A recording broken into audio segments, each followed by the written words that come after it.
So magandang hapon sa ating lahat. Mayroon tayong ito, Kamigin Sweet Lansunes. Meron tayong isang box. Bigay ng kaibigan ko to.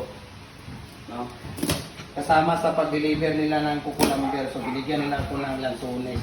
Tingnan natin kung maganda ba to. Natin Lansunes nila. Ooh, wow! Sweet from Kamigin talaga. Be, tikman natin na. Tikman natin, be. Yay! Lansunes kung sweet ba talaga. Grabe.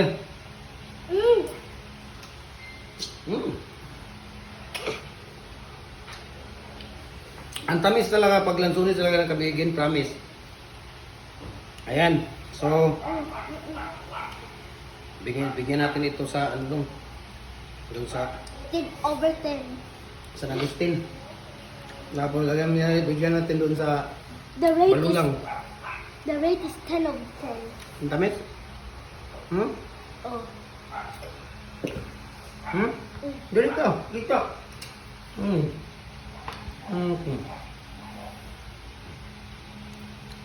Ano ba talaga to?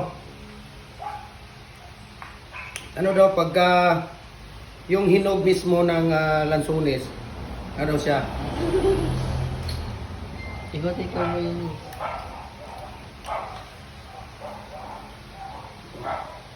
Our cameraman is Kunti. my kuya. Kunti na lang daw ang tawag dito. Hindi ko yan. Tikman, tarawa daw. Tikman mo dito. The Matamis. camera is my kuya and I get the camera. Sarap. Yan, tikman mo daw kung matamis ba. Ha? Ha? Me, Hmm. promise yun.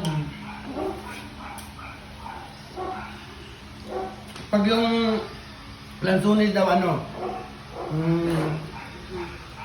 kalabanghan or ano ba yun sa Tagalog? Manibala.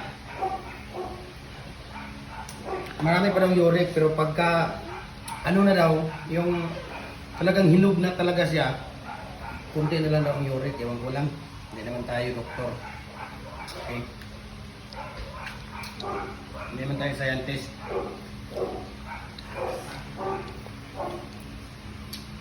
So ayan, thank you sa kay Chris. John Chris Adlawon. Nakakatikim na naman kami ulit ng Lansunes. Ito, Salamat sa panalangin. Mm. Abundant blessing from Kamigin. Okay na, Nick,